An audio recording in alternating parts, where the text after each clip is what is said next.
Parlons du voyage de la vie,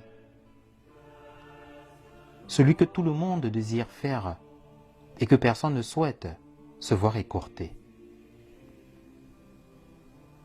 Parlons des péripéties de la vie, celles qui nous accablent et font de nous des meilleures versions de nous-mêmes. Parlons de la rencontre de la vie avec l'art, avec son lot de passion, sa charge de culture, son choix méticuleux d'acteurs pour la représenter. Parlons de la rencontre de la vie avec la culture, avec ces hommes et ces femmes qui partent d'une gare de train à une autre pour porter la bonne nouvelle de la beauté naturelle qui caractérise les cœurs des personnes qui vivent d'art et de culture. Bref, parlons de ces personnes-là qui vivent d'amour.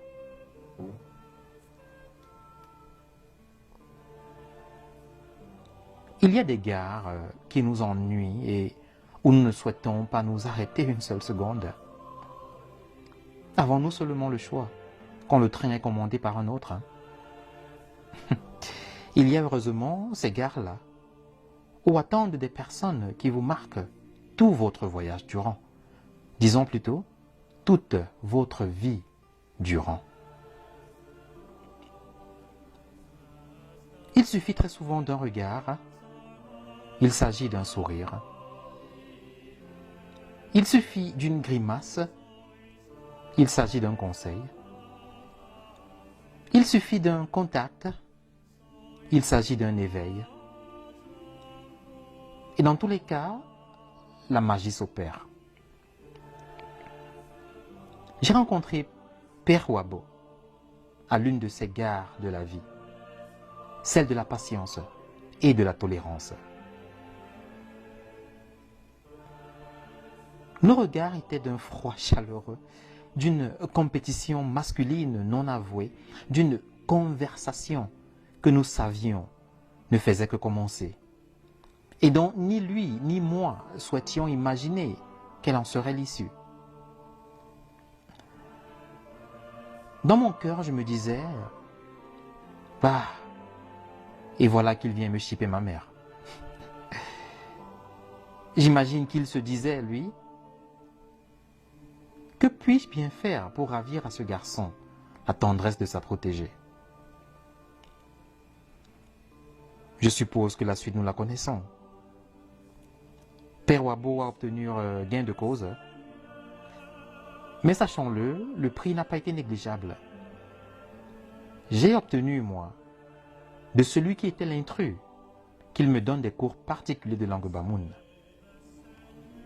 Parlons-en.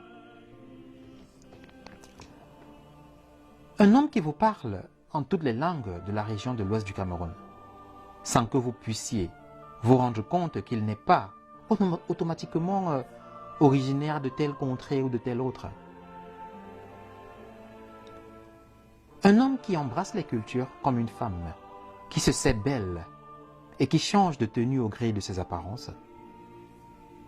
Un homme qui prend de l'âge mais refuse ou plutôt accepte d'être l'enfant dans le cœur, dont la libre responsabilité est le principal mot d'ordre.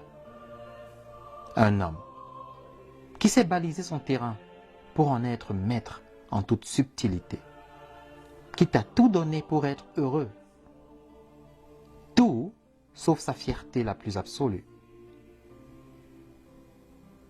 Nous parlons ici de cette collection d'objets d'art d'Afrique que Père Wabo brandissait fièrement comme son trophée le plus précieux.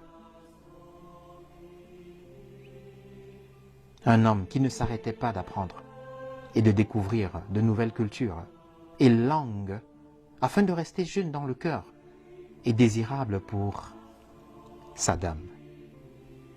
Père Wabo. Père Wabo. Le train qui nous a conduits, toi et moi, et qui a dû te laisser en chemin pour que je continue et raconte nos aventures, ce train-là te réclame désormais. en présence de tant de personnes pour créer une foule immense dans le train, tu es parvenu à me communiquer le code qui m'aidera à affronter des circonstances indésirables demain. Circonstances qui, quoi que l'on fasse, arrivent si c'est qu'elles devaient arriver, comme tu me l'avais dit.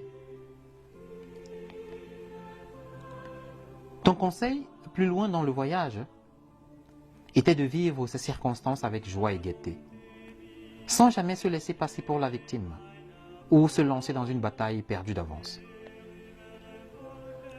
Tu ajoutais aussi que rien ni personne ne saurait t'empêcher d'être heureux, tant que tu décides d'être heureux. Homme élégant et fier que tu étais, c'est sans surprise que tu as fini par trouver la perle rare en la personne de celle vers qui ma pensée la plus chaleureuse s'oriente à l'instant, et à qui je souhaite force et consolation.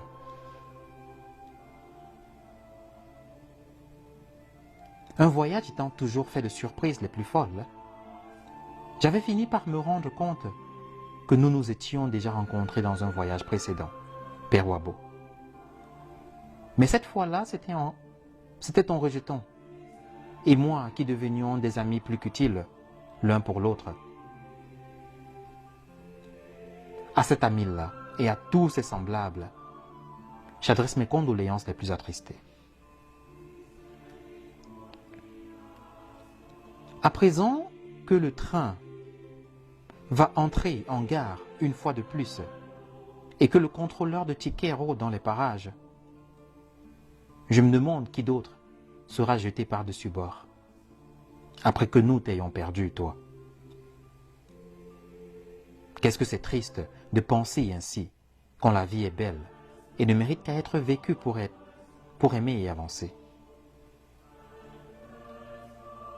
Plus triste encore est ce sentiment que Dieu serait si jaloux qu'il rappellerait auprès de lui tous les hommes et les femmes qu'il juge bons et plaisants à ses yeux.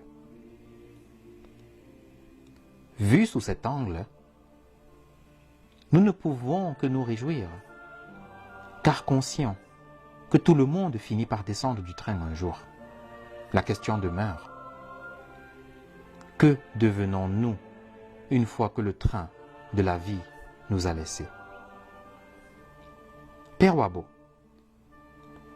tu peux désormais répondre à cette question, toi que le train a désormais laissé sur le bord du chemin. Mais sauras-tu renseigner sur l'état des choses de ce côté-là de la vie?